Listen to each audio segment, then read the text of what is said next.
Talvez o seu mau humor não seja apenas emocional. Talvez ele também seja físico. Talvez parte dessa irritação constante, dessa impaciência, dessa sensação de estar sempre no limite, tenha menos a ver com personalidade e mais a ver com um corpo mal abastecido, inflamado, acelerado demais e cuidado de menos. A gente aprendeu a falar de ansiedade, estresse e cansaço como se tudo nascesse na mente. Mas o corpo fala antes. E quando ele não é ouvido, ele começa a gritar em forma de fadiga, oscilação de humor, falta de foco, compulsão, apatia e uma estranha sensação de que até as pequenas tarefas pesam mais do que deveriam. Hoje, muita gente come como quem resolve um problema logístico. Come rápido, come distraído, come em pé, come vendo tela, come respondendo mensagem, come no carro, come no intervalo de uma pressa e outra. A refeição, que durante tanto tempo foi uma pausa humana, uma experiência de presença, um momento de troca, virou tarefa. Algo que precisa ser feito com eficiência. Só que o corpo não entende eficiência do mesmo jeito que a agenda entende. O corpo entende ritmo, contexto, constância, descanso, digestão, qualidade, luz, sono, movimento. E quando tudo isso falha ao mesmo tempo, o humor paga a conta. É curioso como a gente aceita com naturalidade viver cansado. A irritação virou traço de época. A impaciência virou parte do cotidiano. O café virou muleta emocional. O açúcar virou consolo rápido. O delivery virou rotina. E a refeição compartilhada, que já foi um gesto básico de convivência, em muitos lugares virou exceção. Não é só uma mudança alimentar. É uma mudança de cultura. A comida deixou de ser também vínculo e virou combustível funcional. Só que o ser humano não vive apenas de caloria. Ele vive de contexto, de hábito, de ambiente, de regulação. E isso muda tudo. Quando se fala em nutrição, muita gente pensa logo em dieta restritiva, corpo perfeito, contagem obsessiva ou culpa. Mas não é esse o ponto. O ponto é entender que humor, energia, clareza mental e tolerância ao estresse não dependem só de pensamento positivo. Dependem também de como o corpo está funcionando. Se você dorme mal, se move pouco, se vive sob luz artificial, se alimenta mal, se quase não pega sol, se hidrata pouco e se passou a tratar a refeição como um pit stop sem presença, isso não fica restrito ao estômago. Isso sobe para a cabeça. Isso afeta a disposição, a concentração, a memória, a paciência e até a forma como você interpreta o mundo.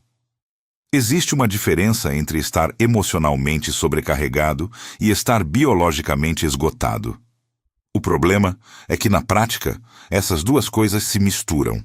Uma alimentação pobre, repetitiva e baseada em ultraprocessados tende a piorar a estabilidade de energia ao longo do dia.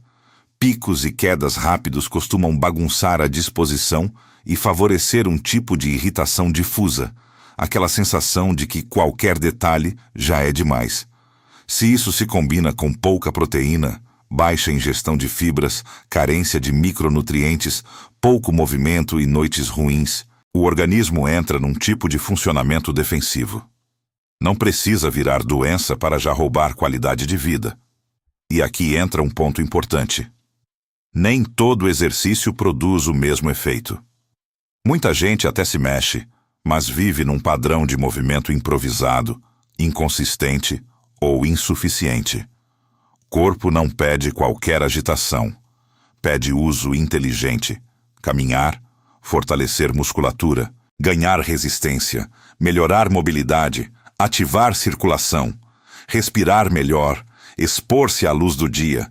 Tudo isso ajuda a regular sistema nervoso, sono, sensibilidade à insulina, energia e humor. Não se trata de virar atleta. Trata-se de lembrar ao corpo que ele foi feito para mais do que cadeira, tela e deslocamento apressado. A Organização Mundial da Saúde vem reforçando há anos que a atividade física regular não beneficia só o coração e o peso. Ela reduz sintomas de ansiedade e depressão, melhora bem-estar e contribui para a saúde cerebral. Isso é importante porque quebra uma ilusão contemporânea, a de que o cansaço emocional se resolve apenas com explicações psicológicas. Nem sempre. Às vezes, a mente está sofrendo porque o corpo perdeu seus pilares mais básicos. E quando esses pilares cedem, o humor se torna mais reativo. Outro detalhe que quase ninguém quer admitir é que o ambiente alimentar moderno foi desenhado para favorecer velocidade, hiperpalatabilidade e repetição. Comida extremamente gostosa, muito prática e muito disponível. Só que prazer rápido não é o mesmo que nutrição consistente. A lógica da pressa empurra a gente para escolhas que parecem resolver o agora, mas cobram juros depois. E o pior é que o corpo raramente protesta de forma dramática no início. Ele vai só ficando mais lento, mais inflamado, mais instável, mais dependente de estímulo. Mais café para funcionar, mais açúcar para compensar, mais tela para distrair. Mais irritação para descarregar, só que existe ainda uma camada mais profunda. Comer não é apenas ingerir nutrientes. Comer também é um ato social. Sempre foi. Em muitas culturas, sentar à mesa organiza o dia, aproxima pessoas, regula o ritmo, marca transições e produz pertencimento. Não é pouca coisa. O relatório World Happiness Report de 2025 destacou justamente a associação entre compartilhar refeições e níveis mais altos de satisfação com a vida e afeto positivo. Isso é poderoso porque mostra que a refeição não impacta só o corpo, ela também pode impactar a sensação de conexão. E talvez a gente esteja subestimando o quanto a solidão, a correria e a fragmentação da rotina mudaram a forma como comemos e, por consequência, como nos sentimos. Quando você come sempre sozinho, sempre correndo e sempre distraído, a refeição perde densidade humana. Ela deixa de ser pausa e vira manutenção. A comida chega, some e não deixa memória. Não há conversa, não há atenção, não há transição psicológica. Você não sai da lógica produtiva nem por 20 minutos. Isso cobra um preço invisível. Porque a mente precisa de rituais de desaceleração. Precisa perceber que nem tudo é urgência. E a mesa, historicamente, sempre foi um desses lugares de aterrissagem. Isso não significa romantizar o passado ou fingir que todo mundo tem tempo, dinheiro e estrutura para almoços longos e jantares impecáveis. Não é sobre idealizar. É sobre perceber o tamanho do empobrecimento da experiência de comer. Até a linguagem revela isso. Muita gente diz que precisa resolver o almoço. Resolver. Como se fosse um e-mail. Como se o próprio corpo fosse um assunto administrativo. Só que alimentação não é só abastecimento técnico. É relação com o tempo, com o prazer, com o cuidado e com os outros. E há ainda o capítulo dos micronutrientes, que costuma ser ignorado porque não rende narrativas chamativas. Ferro, magnésio, zinco, vitaminas do complexo B, vitamina D e outros nutrientes participam de processos ligados à energia, cognição e regulação do humor. Isso não quer dizer que qualquer irritação seja sinal de deficiência específica, nem que alguém deva sair suplementando tudo sem critério. Mas quer dizer que reduzir o mal-estar humano a é só emocional pode ser simplista demais.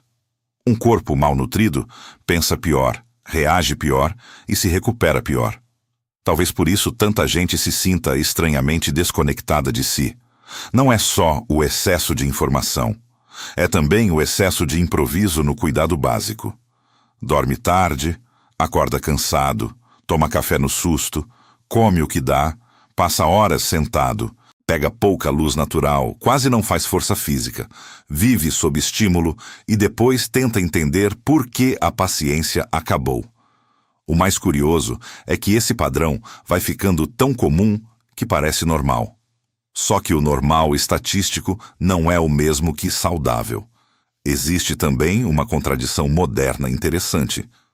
Nunca se falou tanto de bem-estar, mas na prática, muitos hábitos cotidianos foram organizados contra ele.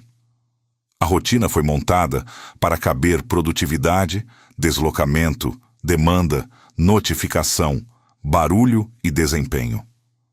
O que sobrou para o cuidado costuma ser o resto. E ninguém se surpreende quando esse resto não sustenta uma mente estável. A irritação, nesse cenário, pode ser menos falha moral e mais sintoma de desorganização biológica e social. Talvez a pergunta certa não seja apenas o que eu estou sentindo, mas também como eu tenho vivido, como eu acordo, como eu como, como eu me movo, como eu descanso, com quem eu compartilho tempo, em que velocidade eu existo. Porque a vida emocional não paira no ar. Ela se apoia em corpo, rotina e contexto. E isso muda a conversa. Em vez de culpar a si mesmo por estar sem paciência, talvez valha investigar se o seu organismo está recebendo o mínimo necessário para funcionar com dignidade. Também vale lembrar que comer bem não é sinônimo de perfeição. Não é cozinhar todos os dias, nunca pedir delivery, nunca beliscar, nunca exagerar. Não é isso. Comer bem, no sentido mais humano, é recuperar alguma qualidade de relação com a comida. É conseguir perceber o que se come, mastigar sem correria, combinar melhor os alimentos, beber água com mais constância, respeitar sinais do corpo, criar algum espaço para refeições menos automáticas. E, quando possível, resgatar o aspecto social da mesa. Porque dividir comida não é só um hábito antigo. Pode ser uma forma silenciosa de reorganizar a mente. No fundo, este tema fala de algo maior. O quanto a cultura da pressa estreitou nossa ideia de cuidado. A gente trata o corpo como máquina e depois estranha quando a máquina devolve impaciência, fadiga e mau humor. Só que corpo não é máquina. Corpo é organismo. Precisa de manutenção viva. Precisa de ritmo, relação e repetição saudável. Precisa, às vezes, de menos performance e mais presença. Então, talvez você não esteja apenas irritado. Talvez esteja sobrecarregado, mal dormido, mal alimentado, pouco exposto à luz, sedentário, tenso e há muito tempo separado da experiência de uma refeição com tempo, sabor e troca. Isso não explica tudo, mas pode explicar mais do que parece. E reconhecer isso não é reduzir a complexidade da vida humana. É justamente ampliá-la. Porque nutrir-se nunca foi só encher o prato. Sempre foi também uma forma de habitar o mundo. Se esse tema fez você olhar para sua rotina com outros olhos, talvez valha observar menos apenas o humor final e mais as condições que o produzem.